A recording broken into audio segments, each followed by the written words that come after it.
ሰላም ጤና ይስጥልን። ዛሬ በአዲስ አበባ እየተካሄደ ካለው ሀገራዊ ምክክር ጉባኤ ፍጹም ትኩስና አከራካሪ መረጃዎች ይዘንላችሁ መጥተናል። በአዲስ አበባ ጉዳይ ስብሰባው ተረብሿል።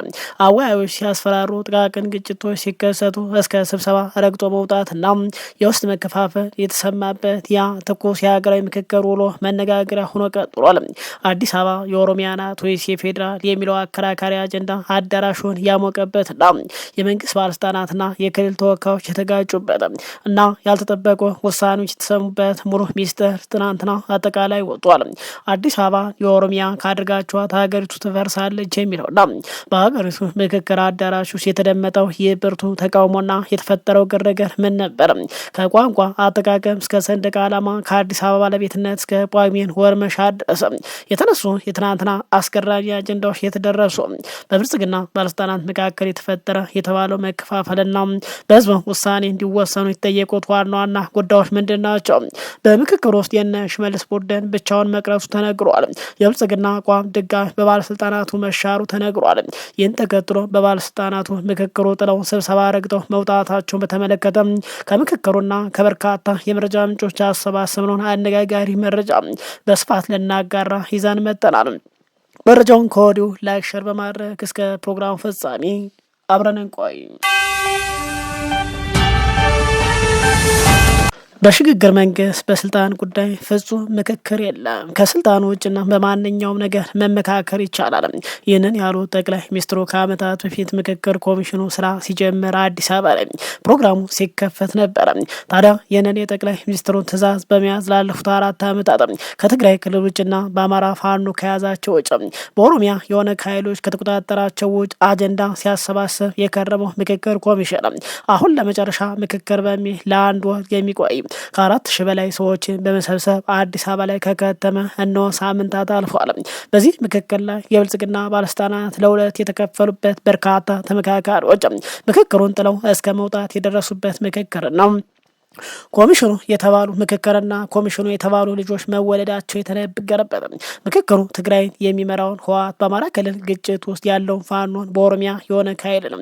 ከዛም አልፎ በፖለቲካ አመለካከታቸው ብቻ በግፍ የታሰሩ ፖለቲከኞችና ጋዜጠኞችን ከዛም በተጨማሪ የፖለቲካ ፓርቲዎችን በመተው ምክክሩ ውስጥ መሆኑ የሚነገርለት የምክክር ኮሚሽኑ ትናንት 15ኛው ቀን ላይ መሆኑ ሲነገር፣ ለመሆኑ ትናንት በ15ኛው ቀን ምን ተባለ? ምክክሩና ኮሚሽኑ የተባሉ ልጆች መወለዳቸው የተነገረበት ምክክሩ ትግራይ የሚመራው ህወሓት፣ በአማራ ክልል ግጭት ውስጥ ያለው ፋኖንና በኦሮሚያ የኦነግ ኃይልን ከዛም አልፎ በፖለቲካ አመለካከታቸው ብቻ በግፍ የታሰሩ ፖለቲከኞችና ጋዜጠኞች አንጮች ከዛ በተጨማሪ የፖለቲካ ፓርቲ በመተው ምክክሩ ውስጥ መሆኑ የሚነገርለት የምክክር ኮሚሽን ትናንት 15ኛው ቀን ላይ መሆኑን ገልጿል። ለመሆኑ ትናንት 15ኛው ቀን ምን ተባለ? እጅግ አጨቃጫቂ እና ለግጭት የዳረጉ ትናንትና ምን ተከስቷል? መረጃው በስፋት ነው። በአዲስ አበባ ከተማ እየተካሄደ በሚገኘው የሀገራዊ ምክክር ጉባኤ ላይ ትኩረት ከሳቡ አጀንዳዎች አንዱ የሆነው የአዲስ አበባ ከተማ ጉዳይ በኦሮሚያ ክልል የፖለቲካ ሊቃንና በሌሎች ተመካካሪዎች መካከል አለመግባባት ተፈጥሮ ነበር ተብሏል። አዲስ አበባ የፌዴራል ትሆን ወይስ የኦሮሚያ ክልል አካል የሚለው ጥያቄ በጉባኤው ከተደራጁ ጥቃቅን ቡድኖች እስከ ስልታዊ ቡድን ድረስ ተንጸባርቀዋል ተብሏል። በበርካቶች መካከልም ግጭት ተከስቷል ተብሏል። ትላንት ሐሙስ ሐምሌ 23 2018 በስልታዊ ቡድን ደረጃ በተካሄደው የፌዴራል ከተሞች አጀንዳ ላይ የው አከራካሪ ጉዳይ አነጋግሯል። በቁጥር 16 ሲሆኑ ስልታዊ ቡድኖች እያንዳንዳቸው 250 ተመካካሪዎች በውስጣቸው የያዙ ናቸው ተብሏል። መረጃው እንዳመላክተው የፌዴራል ከተሞች አጀንዳ ምክክር ላይ የድሬዳዋ ከተማ ጉዳይ የተካተተ ቢሆንም አብዛኛው ትኩረት የሳበው የአዲስ አበባ ከተማ ጉዳይ መሆኑ ተገልጿል። በትናንትናው የምክክር ውሎ የአወያዮች ጣልቃ ገብነት የተመካካሪዎች ሀሳብ ሲገደብ ታይቷል ተብሏል። አንደኛው ስልታዊ ቡድን ይመራ የነበረው አወያይ ተመካካሪዎች ከመወያ ሰነዱ ውጭ የሆነ የግል አስተያየት ከመስጠት እንዲቆጠቡ በተደጋጋሚ ሲያስጠነቅቁ ተመልክቷል ተብሏል። የትናንቱ ውይይት በርከት ያሉ ተመካካሪዎች ሀሳባቸው አልተካተተም የሚሉ ድምጾችና ተቃውሞ ሲሰማ ነበረ። ከነዚህ ተመካካሪዎች አንዱ የሆኑት ከኦሮሚያ ክልል ሸገር ከተማ የተወከሉ የጉባኤው ተሳታፊ መሆናቸውን የሚናገሩት በንዑስ ቡድን ተወያይተናል፣ ነገር ግን የተደራጀው አጀንዳ ምክረ ሀሳብ ላይ አልተካተተም በማለት ቅሬታ ሲያቀርቡ ተመልክቷል። በንዑስ ቡድኖች አዲስ አበባ የፌዴራል ዋና ከተማ የኦሮሚያ ክልል ዋና መቀመጫ ሆና እንድትቀጥል የሚል ሀሳብ ሰጠን ነበረ። ነገር ግን ከመድረክ ይህ ጉዳይ ባለመነሳቱ ሊካተት ይገባል ሲሉ አስተያየታቸው በተቃውሞ አሰምቷል። በተመሳሳይ ከኦሮሚያ ክልል ተወክለው የመጣ ሌላ ተመካካሪ ሀሳባቸውን በኦሮምኛ ቋንቋ ካቀረቡ በኋላ በአስተርጓሚ አማካይነት አስተያየታቸውን ሲሰጡ ተደምጧል። የቀረበው ሰነድ አካታች አይደለም ያሉት እኚሁ ተመካካሪ አጀንዳዎች በሚገባ አልቀረቡም፣ ተንጠባጥቧል፣ በአጠቃላይ እኛን አግልለዋል ሲሉ ተቃውሞ አሰምቷል። በውይይታችን ውስጥ አዲስ አበባ የኦሮሚያ ክልላዊ መንግስት መቀመጫ ናት ብለን ወስነን ነበረም። ይህ ከተደራጀው ሰነድ ላይ በትክክል ግልጽ ተደርጎ አልተንጸባረቀም። ሌላው አዲስ አበባ የኦሮሚያ እምብርት ናት የሚለው በግልጽ ለመግለጽ መሽኮርኮም ተመልክተናል። ይህ ሊስተካከል ይገባል ሲሉ በአስተርጓሚ በኩል ሀሳባቸውን አቅርቧል። ይህን ተከትሎ የመድረክ አወያይ ከግል አስተያየት በመውጣት በቀረበው ሰነድ ላይ ብቻ ትኩረት እንዲደረግ አሳስበዋል። አስተርጓሚው በጉባኤው ተሳታፊ የተነሳው አስተያየት በመቀጠልም አዲስ አበባ በኦሮሚያ ክልል ስር ከገባች ከብሔር ብሔረሰቦች ስጋት ትሆናለች የሚል የቀረበ ሀሳብ መስተካከል አለበት ሲሉ ሞግተዋል። ብሔር ብሔረሰቦች በአዲስ አበባ ብቻ አይደለም ያሉት፣ በኦሮሚያ ሁሉም ከተሞች ይገኛሉ። ለምን የአዲስ አበባ ሲሆን ይህ ይነሳል ሲሉ የኦሮሚያ ክልል ተወካዩ ያቀረቡትን ጥያቄ አስተጋብተዋል። ይኸው የስጋት ጉዳይ በሌላ ስልታዊ ቡድን በታቀፉ ተመካካሪ ዘንድም ቅሬታ አስነስቷል። ከፍተኛ የመንግስት ባለስልጣናትን የወከሉ ተመካካሪ አዲስ አበባ ኦሮሚያ ስር ብትሆን ለሌሎች ህዝቦች ስጋት ይፈጠራል የሚለው ፍጹም የተሳሳተ ነው ሲሉ ተደምጧል። ኦሮሞ ለሌሎች ህዝቦች ስጋት ፈጽሞ አይደለም። እንኳን የኦሮሞ ህዝብ የኬንያ ህዝብ ስጋት አይደለም፣ ምናልባት ግብጽ ስጋት ብትሆነን ነው ሲሉ ተደምጠዋል። ይህ ቃል እንዲደገም ፈጽሞ አንፈልግም ሲሉ ከፍ ብለው በድምጽ ጎላ አድርገው አጠቃላይ ሲያስጠነቅቁ ታይተዋል ተብሏል። እኚሁ ተመካካሪ በየቀረበው የአጀንዳ ምክረ ሀሳብ ላይ ቅሬታ እንዳላቸውም ገልጿል። አጀንዳ እንዲያደራጁ የተመረጡ 25 ተመካካሪዎች ማነስ ስብጥርም የሌለው ይመስለኛል ያሉት የጉባኤው ተሳታፊ ለዚህም እርሳቸው በንዑስ ቡድን ናቸው የተወያዩባቸው ጉዳዮች አለመቅረባቸውን በማሳየት ጠቅሰዋል ተብሏል። የአዲስ አበባ ጉዳይ ከፌዴራል ስርዓት አንጻር መታየት አለበት የሚል ሀሳብ ማቅረባቸው የጠቀሱትኛው የመንግስት ከፍተኛ ባለስልጣን ይህ ሀሳባቸው በሰነዱ ላይ አለመካተቱን አስረድተዋል። አዲስ አበባ በህገ መንግስት አንቀጽ 49 ላይ የመንግስት ርዕሰ ከተማ ናት የሚል ነው።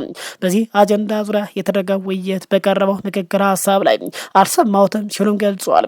የአንድ ክልል መሬትን ለፌዴራል አንስቶ መስጠት ነገ ሌሎች ክልሎች ከተሞች ለፌዴራል ይሰጥ ሊባል ነው ሲሉ ጠይቀዋል። ይህ መታየት አለበት ሲሉ የኦሮምኛው ተወላጅ ብልጽግናን ወክለው የገቡ ከፍተኛ ባለስልጣን ተቃውሟል። በምክረ ሀሳቡ ላይ የተዛባ አቀራረብ በመኖሩ ሪፖርቱ እንደገና እንዲስተካከልም ጠይቀዋል።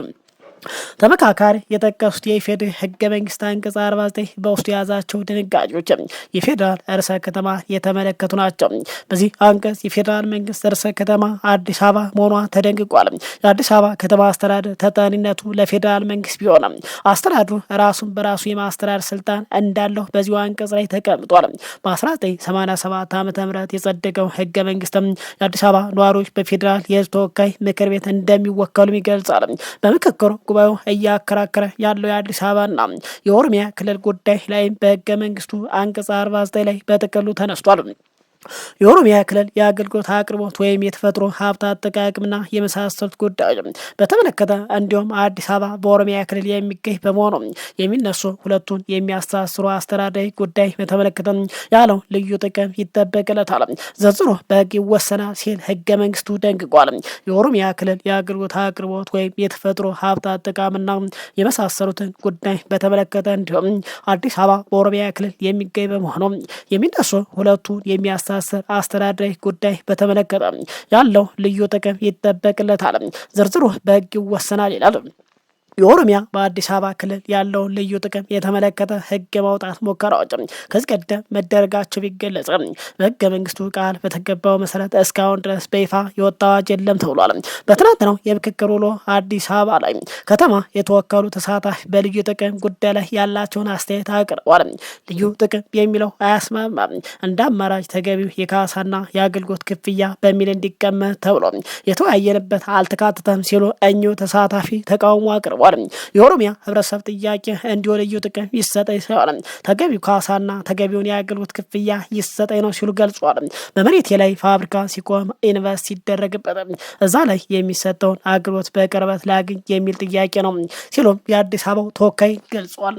እኚሁ ተመካካሪ አዲስ አበባ ልዩ ጥቅም ሳይሆን ልዩ ድጎማ ያስፈልጋታል ሲሉም ተደምጠዋል። አዲስ አበባ ከፌዴራልና ከሁሉም ክልሎች ድጎማ ያስፈልጋታል። አዲስ አበባ የሁሉ ብሔር ብሔረሰቦች የሚኖርባት ከተማ ከተባለች ክልሎች አዲስ አበባ ላይ ዕዳ አለባቸው ብሏል። የልጅ ልጆቻቸውን ይዛ እያኖረች በመሆኑ ክልሎች መደጎም አለባቸው የሚል ሀሳብ ይያዝልኝ ሲሉም ተከራክሯል። አዲስ አበባ የሁሉም ናት ያሉት ተመካካሪው የአንድ አካል ካድረግናት ትጠፋለች ሲሉ መረድ ያለ ሀሳብ ሰንዝሯል። እኒህ ተመካካሪ ሞቅ ባለ ድምፅ አትጠራጠሩ፣ አዲስ አበባ የኦሮሚያ ካድርጋችሁ አዲስ አበባ ትጠፋለች፣ ሀገርም ትፈርሳለች፣ ይህ የማይካድ ሀቅ ነው ማለት ሲገልጹ ተደምጧል ተብሏል። ግለሰቡ ይህንን ሲሉ ከኦሮሚያ የተወከሉ ባለስልጣን ግለሰቡን ለመደባደብና ለማስጠንቀቅ ሙከራ ማድረጋቸው በሰዓቱ ግርግር መፈጠሩና የጸጥታ ኃይሎች ገብተው ለማረጋጋት መገደዳቸውም ተነግሯል። ሌላው የአዲስ አበባ ከተማ ተወካይ በበኩላቸው በጥርጣሬና በስጋት በሚል ከቤቱ የቀረቡ አስተያየቶች በድጋሚ መታየት እንዳለባቸው አስገንዝቧል። እንደዚህ አይነት አስተያየቶች አቀራራቢ አይደለም ሲሉ እንደ ሌሎች ተሳታፊዎች ሁሉ ቅሬታቸውን አሰምተዋል። ለ15 ዓመታት በኖርኩባት አዲስ አበባ የአዲስ አበባ ፖሊስና የኦሮሚያ ፖሊስ እንዲሁም የኦሮሚያ ፍርድ ቤትና የአዲስ አበባ ፍርድ ቤት ሲጋጩ ተመልክቼ አላውቅም። በመሆኑም የሚቀርቡ ሀሳቦች ጥንቃቄ ይደረግባቸው ሲሉ ተመካካሪውን አሳስበዋል። የሲዳማ ክልል የመንግስት ተቋምን ወክለው በሀገሩ ምክክር እየተሳተፉ የሚገኙት አቶ ደምሴ ደንጊሳ ለአንድ ሚዲያ በገለጹት አዲስ አበባ የኦሮሚያ ወይስ የፌዴራል የሚለው ሀሳብ እርሳቸው በነበሩበት ቡድን ከፍተኛ ክርክር ያስነሳ እንደነበርም ተናግረዋል። በላ በኩል አዲስ አበባ በኦሮሚያ ክልል እምብርት ላይ ያለች በመሆኗ በህገ መንግስቱ የተቀመጠው የልዩ ተጠቃሚነት ድንጋጌ አንቀጽ ተግባራዊ መሆን አለበት የሚል ብርቱ ክርክር መደረጉን ገልጿል። አቶ ደምሴ እርሳቸው በተሳተፉበት ቡድን በብዛት ተንጸባረቀው ሀሳብ አዲስ አበባ የፌዴራል ከተማ ትሁን የሚለው የሚደግፍ እንደሆነም ገልጿል። አዲስ አበባ ብዙ ብሔር ብሔረሰቦች አቅፋ የያዘች ከተማ ብሎም የአፍሪካ ዋና ከተማ በመሆኗ ይህ የአዲስ አበባ ሀብት ሁሉም ያፈራው ሆኖ ወደታች ወስዶ ማቀጨጭ አስፈላጊ አይደለም ሲሉ አቋማቸውን አጋርተዋል። እሳቸውን ጨምሮ በቦታው የነበሩ በሙሉ ከኦሮሚያ ክልል ከመጡ ተሳታፊ ከኦሮሚያ ባለስልጣናት ውጭ ያለ ተመካካሪ በአንድ ድምፅ አዲስ አበባ በፌዴራል መሆን አለባት ማለት መወሰናቸውን ገልጿል። ነገር ግን ከኦሮሚያ የመጡ ባለስልጣናትና ሌሎች ተወያዮች አዲስ አበባ የኦሮሚያ ነጭ፣ ይህ ካልሆነ በፍጹም አንቀበልም በማለት ስብሰባ ረግጠው ለመውጣት መሞከራቸውን ገልጸው ሁሉም በሚባል መልኩ በኦህዴድ ላይ ማመፁን ይፋ አድርገዋል። ሌላው የወለኔ ህዝብ ዲሞክራሲ ፓርቲ ወክለው በፌዴራል ከተሞች ጉዳይ ላይ እየተወያዩ የሚገኙት ኮሎኔል አለማየሁ ኃይሌም የህገ መንግስቱ የልዩ ጥቅም ድንጋጌ ተግባራዊነት ላይ በእርሳቸው ቡድን ደረጃ ላይ ከስምምነት ላይ መደረሱ ተናግሯል። ሆኖም በሌሎች ቡድኖች ይህ ሀሳብ ተቃውሞ እንደገጠመው አዲስ አበባ ራስ ገዝ ሆና እንድትቀጥል የሚል ሀሳብ እንደተነሳ መስማታቸውን ገልጿል። በህገ መንግስት ኦሮሚያ ከአዲስ አበባ የሚያገኘው ልዩ ጥቅም የሚለው ጉዳይ ስሙ ብቻ ነው የተቀመጠው ብሏል። ስለዚህ ካልተተገበረ አለማስቀመጥ ይቻል ነበር። በመሆኑም አሁንም አዲስ አበባ በኦሮሚያ እምብርት ላይ እንደመገኘቷ ልዩ ተጠቃሚነቷ መረጋገጥ አለበት የሚል ጽኑ አቋም አንጸባርቀናል ያሉት ኮሎኔል አለማየሁ በቀጣይ ያሉት ጉዳዮች በሌሎች ውይይት መፍትሄ ያገኛል ብለው እንደሚጠብቁም ገልጿል። ኦሮሚያን ወክለው የመጡ ተመካካሪዎች የኦሮሚያ ባለስልጣናት ሆነው ብልጽግናን ወክለው የመጡ ተመካካሪዎችም በትላንትናው የምክክር ውሎ የአዲስ አበባ ስያሜ እንዲለወጥ በአጠቃላይ የከተማይቱ የአካባቢ ስሞች ሙሉ በሙሉ እንዲቀየሩ የአዲስ አበባ ከተማ ፍርድ ቤትና የከተማይቱ ፖሊስ በድጋሚ እንዲዋቀር ምክረ ሀሳብ ማቅረባቸውን ተገልጿል። በምክክር ጉባኤው ላይ ግላዊ ሀሳቦች ተንጸባርቋል የሚል ትችት የቀረበ ሲሆንም ከውይይቱ ሰነድ ውጭ ያሉ ሀሳቦች ጥንቃቄ ሊደረግባቸው ተደጋጋሚ ማሳሰቢያ ተሰጥቷልም ተብሏል። ይህ ብቻ ሳይሆን በተለይ አዲስ አበባ በተመለከተ የብልጽግና መንግስት አቋምና ከኦሮሚያ ክልል ውጭ የመጡ ተወካዮች ሀሳብ ተመሳሳይ መሆኑ ተነግሯል። ሁለቱ አካላት በጋራ አዲስ አበባ የፌዴራል እንድትሆን መስማማታቸው ሲነገር ከኦሮሚያ ክልል ተወክለው የመጡ ባለስልጣናት ሆነ ቀሪ ተወካዮች ከብልጽግና አቋም ከቀሪ ህዝቡ ተመካካሪ ብቻቸውን ተለይተው መቅረታቸውም ተነግሯል። የኦሮሚያ ክልል ባለስልጣናት ስልጣናቸውን ተጠቅመው በውይይት መድረክ ላይ ሳይቀር አወያይ ሲያስፈራሩና ተወያዩን ለማስጠንቀቅ ሲሞክሩ መታየታቸው ተገልጿል። ነገር ግን ከተለያየ ቦታ ለውይይት የመጡ ግለሰቦች ፍራቻን አስወግደው በአዲስ አበባ ጉዳይ በጋራ መቆም ማቸው ተነግሯል። ይህን ተከትሎም በአጠቃላይ ጠቅላይ ሚኒስትሩ ብልጽግናን ወክለው ለውይይት የገቡ የኦሮሚያ ባለስልጣናት ሰብስበው ማስጠንቀቂያቸው ሰጥቷቸዋል ተብሏል። አዲስ አበባ ከፌዴራል መንግስት ውጭ ለማድረግ ሀሳብ የሚሰነዝር ባለስልጣን ካለ በይፋ ከስልጣን ሊባረር እንደሚችል ጠንከር ያለ ማስጠንቀቂያ ለነ ሽመልስ አብዲሳ እንደተሰጣቸው ተገልጿል። ያም ቢሆን ግን ማስጠንቀቂያውን ችላ በማለት ዳግም ወደ ምክክሩ የገቡ የኦሮሚያ በርካታ ባለስልጣናት አዲስ አበባ የኦሮሚያ ናት በማለት ሀሳብ መቀየራቸው ተገልጿል። ይህን ተከትሎ በኦሮሚያ ባለስልጣናት ማለትም በነ ሽመልስ አብዲሳ የሚመራው ባለስልጣንና በጠቅላይ ሚኒስትር የሚመራው ባለስልጣን መካከል ከፍተኛ መከፋፈል መፈጠሩ አንዱ አንዱን አልሰማም እስከ ማለት መደረሱ የወጣው መረጃ ገልጿል። ሌላው የኢትዮጵያ ሀገራዊ ምክክር ኮሚሽን ለተመካካሪዎች ባቀረበው የሀገራዊ ምክክር ጉባኤ የውሳኔ አሰጣጥ ስራ ሰነድ መሰረት በሁለት ሁኔታዎች ህዝበ ውሳኔ እንዲካሄድ ሊወስን ይችላል ተብሏል። የመጀመሪያው ሁኔታ በምክክር ሂደቱ የውሳኔ አሰጣጥ ሳይፈቱ ቀሪ የተደረጉ መሰረታዊ ጉዳይ በህዝብ ውሳኔ እንዲፈቱ ተሳታፊዎች ሲጠይቁ መሆኑን ሰነዱ ይጠቁማል። ሁለተኛው ሁኔታ ደግሞ በሀገራዊ ምክክር ጠቅላላ ጉባኤ ጠንካራ ተቃውሞ የሚገጥመው ምክረ ሀሳብ ሲያጋጥም መሆኑን ሰነዱ ያመላክታል። ምክክሩ አሁን ያለበት ሂደት ምክክሩ ሀሳቦችን በድምፅ አሰጣጥ ማሳለፍ ወይም መጣል ላይ ያልደረሰ ቢሆንም ተመካካሪዎች ህዝበ ውሳኔ እንዲካሄድባቸው የጠየቁባቸው ጉዳይ መኖራቸውን መረጃዎች ገልጿል። በተመካካሪዎች ህዝበ ውሳኔ እንዲሰጡባቸው የጠየቁባቸው ጉዳይ በሀገር ግንባታ አጀንዳ ውስጥ የሚገኙ ንዑስ አጀንዳ መሆናቸውን የመረጃ ምንጮች ገልጸዋል። ለአጀንዳው ከተዘጋጁ መሪ ጥያቄዎች መካከልም የክልል ሰንደቅ ዓላማንና የክልል መዝሙር አስፈላጊነት የሚመለከት ጥያቄ የሚገኝ ሲሆን በእነዚህ ጉዳይ ዙሪያ ምክረ ሀሳቦች ካቀረቡ ተመካካሪዎች መካከል ህዝበ ውሳኔ እንዲካሄድ የጠየቁ እንደሚገኙበት ተገልጿል። ክልሎች አርማ እንዲኖራቸው የጠየቁ ሰንደቅ ዓላማ ይሆን አርማ መኖር የለበትም ያሉ የክልል መዝሙር ያስፈልጋል ያሉ በተቃራኒው የክልል መዝሙር አያስፈልግም ያሉ እንዲሁም ብሔራዊ መዝሙር በተለያየ ቋንቋ ተተርጉሞ አገልግሎት ላይ እንዲሆን የጠየቁ መኖራቸውም ተገልጿል። አዲስ ብሔራዊ መዝሙር እንዲዘጋጅ የጠየቁም ስለመኖራቸው የተናገሩት የመረጃ ምንጭ የብሔራዊ መዝሙር ጉዳይ ወደ ህዝበ ውሳኔ እንዲያመራ መጠየቁም ተገልጿል። በመንግስት አደረጃጀት ቅርጽ አጀንዳ ውስጥ የተካተተው የኢትዮጵያ የምርጫ ስርዓት ንዑስ አጀንዳ አንዱ ነው። የአብላጫ ድምፅ ስርዓት ማስቀጠል፣ ተመጣጣኝ የውክልና ስርዓት መከተልና ቅይጥ የውክልና ስርዓት ተግባራዊ ማድረግ የሚል አማራጮች የቀረቡለት ሲሆን ተመካካሪዎች በሁለት አማራጭ ዙሪያ ምክረ ሀሳቦችን አቅርቧል። ተመጣጣኝ የውክልና ስርዓትና ቅይጥ የውክልና ስርዓት ተመካካሪዎች ለሁለት ጎራ ከፍለው ያነጋገሩ መሆናቸው የገለጹት የመረጃ ምንጮ ተመጣጣኝ የውክልና ስርዓት በበርካቶች ድጋፍ ያገኘ ስለመሆኑ ተገልጿል። በምክክር ሂደቱ እየተሳተፈ የሚገኝ የፖለቲካ ፓርቲዎች በሁለት አማራጮች ዙሪያ የተለያየ አስተያየት የሰነዘሩ ሲሆንም በስራ ላይ ያለው የአብላጫ ድምፅ ስርዓት በቂ ድጋፍ ሳያገኝ ቀርቷል ተብሏል። የገዢው ብልጽግና ፓርቲ ተወካይ ተመጣጣኝ የውክልና ስርዓት የሚደግፍ አስተያየት መሰንዘራቸው ተገልጿል። አንዳንድ የፖለቲካ ፓርቲ በቅይጥ የውክልና ስርዓት ዙሪያ ጠንካራ አቋማቸውን ቢገልጹ ቀጣይ የምርጫ ስርዓት ተመጣጣኝ የውክልና ስርዓት የመሆን እድል ሰፊ ስለመሆኑ መረጃው ገልጿል። በስራ ላይ ባለው ህገ መንግስት አንቀጽ 54 መሰረት የተለየ ውክልና ያስፈልጋቸዋል ተብሎ የታመነባቸው አናሳ ብሔረሰቦችና ህዝቦች በህዝብ ተወካዮች ምክር ቤት የማያንሱ መቀመጫ እንደሚኖራቸው ተደንቋል። ይህ የመቀመጫ ብዛት አነስተኛ መሆኑን ያነሱ ተመካካሪዎች በዚህ ድንጋጌ ምክንያት የብሔር እውቅና አግኝተው በህዝብ ተወካዮች ምክር ቤት ግን ተገቢ ውክልና ያላገኙ ብሔረሰቦች መኖራቸውን ጠቁሟል። በዚህ በህገ መንግስቱ የተቀመጠው ቁጥር ውክልና ማግኘት ያለባቸው ብሔረሰቦችን ማስተናገድ የሚያስችል እንዲሆን ሀሳብ ተጠንቅቋል ተብሏል።